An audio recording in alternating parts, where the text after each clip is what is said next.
най-раздирани Енджи Диас, Ричард Бранкатисано, Мелани Ваеко, Ник Самсън,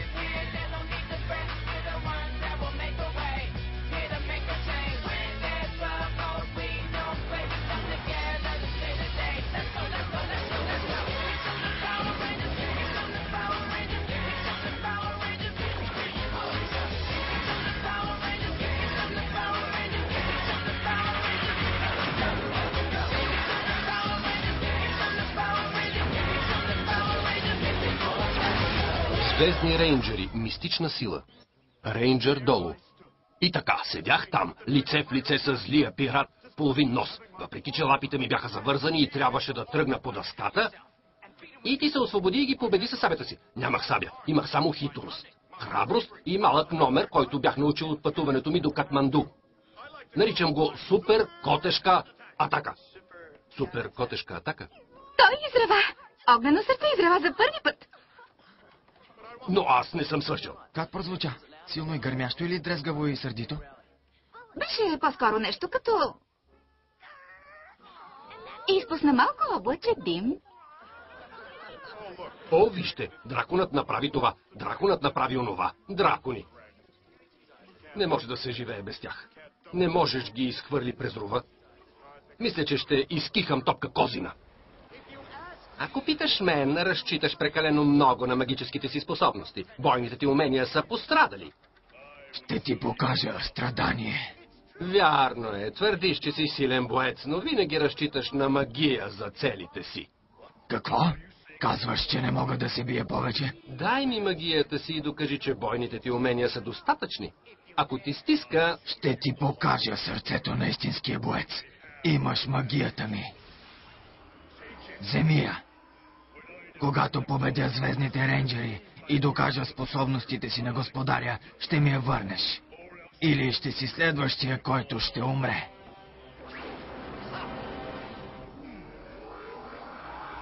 Некролай, вземи.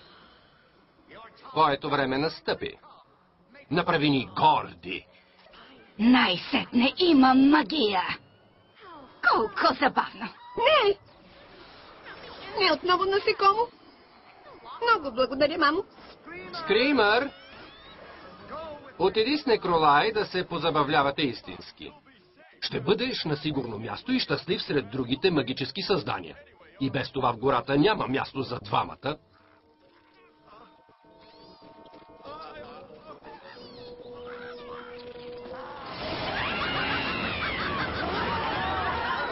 Да покажем на тези глупаци кой командва тук. Спрете! Събуди се, Тоби. Събуди се. Не се събуждам. Бързо! Скрийте ме! Помните ли онова черно прилепоподобно, което ме сграбчи преди? Върна се, но този път е довело някаква птица. Наистина голяма птица. Аз не знам за вас, момчета, но аз ще се скрия. Хайде. Какви прелесни пера! Здравейте, рейнджери! Трябва да направим нещо. Тази птица има мръсен език. Не можех да се стърпя.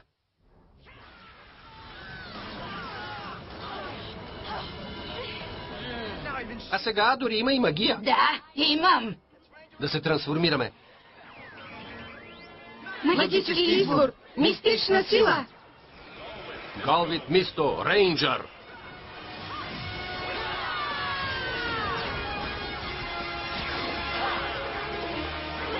Ще свалим Некролай. Вида, Мадисън. Да. Убийте тази птица. Добре. Добре.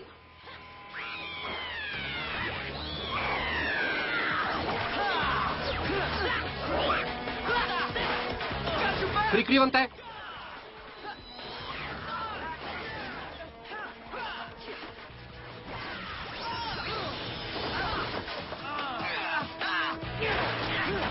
Дай ми това. Излитай, рейнджър.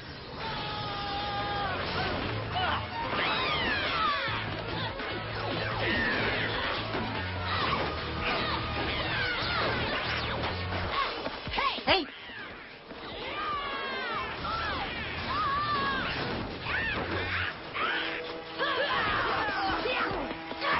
станахте?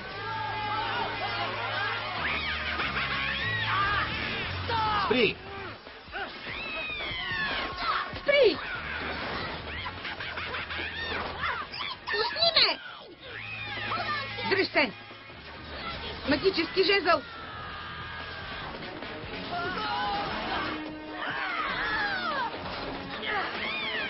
Бъдете сигурни, ще се върнем.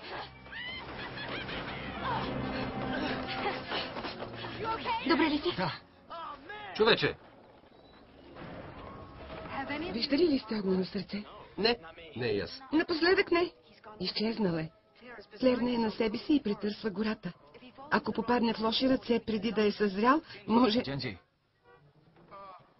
какво си направил? Ами, такова, тъй като драконите като огнено сърце съзряват моментално, помислих, че ще е по-щастлив в гората. Не се хващаме, Дженджи. Добре, не ми вярвайте. Какво ме интересува къде живее този глупав, безполезен и привличащ вниманието дракон? Ей, това е одялото ми. Твоето одяло. Не е ли за бебета? Павил си го от тогава. Колко сладко. Сладък е. Това одяло е всичко, което имам от родителите си. Ти си осиновен? Не знаех. Голяма работа. Осиновителите ми са страхотни, нямам проблеми. Пази го за... Не съм сигурен защо го пазя. Хора, помогнете! Къде е той? Остави го ето тук. Огнено сърце го няма. Качи, качи, качико. Кожата ти е мека като на платна картица. Докосвал съм само веднъж и ме охапа. Да, как да те нарека? Боб? Бил? Били Боб? Бари? Брус? Добре. Финиас младши ще е. Пиджей? За кратко, да. А сега ще изпея песен на моето бебе, докато правя бебешкия танц. Ходех си в гората и срещна ме ламята. Нищо ново под слънцето. Тогава сърцето ми подскочи, в гащите ми взе да гложди, беше най-сладкото бебе. Това си ти. Ще бъдем по-весели от скали, ще си говорим от зори, на теми от Аато и... може и до Я. Никога не ще те пусна, когато навън вали и гърми, ти си моето момче, което тук ще седи. Големият край станци.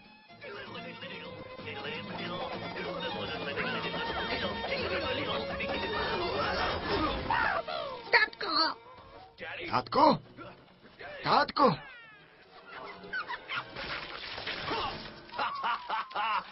Обичам това момче. Обичам го.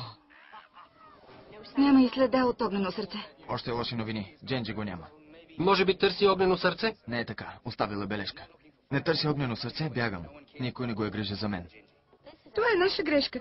Толкова много време бяхме с огнено сърце, че забравихме Дженджи. Познато нещо за него. Дженджи е бил заточен от родината си. Изгонен от хората, които е обичал най-много. Защо някой би изгонил Дженджи? Той е страхотен. Дженджи е бил най-силната известна котка в родината си. Рексиган, завистливият цар котка, направил магия на цялото село, убеждавайки всички, че Дженджи е зъл. Селените обърнали гръб на Дженджи, той бил прогонен. Когато срещнах Дженджи, той скиташе като номад.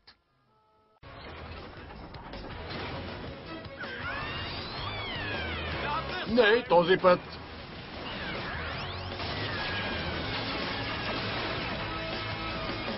Огнен взрив. Духове на древните титани!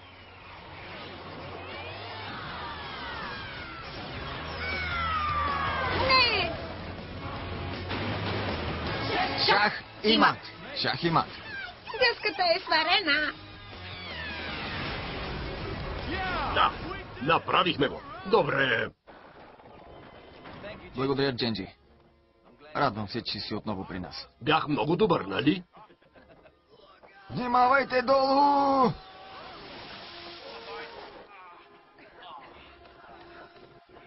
Благодаря, че ме хвърли, Пиджей.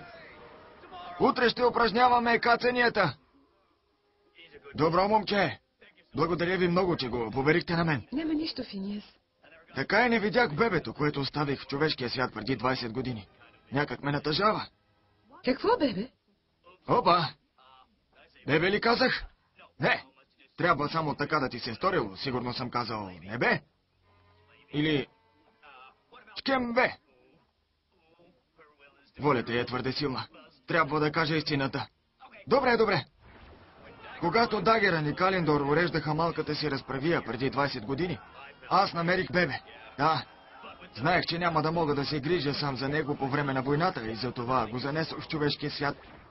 На сигурно място. Боуен? Боуен е жив? Да, Герон, трябва да го намерим. Одона, чакай. Ако е в човешкия свят, значи е в безопасност. Трябва да се концентрираме в унищожаването на злото.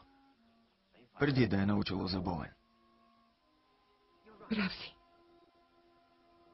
Трябва да запазим тази тайна от всеки го. Или ще изложим Боуен на опасност.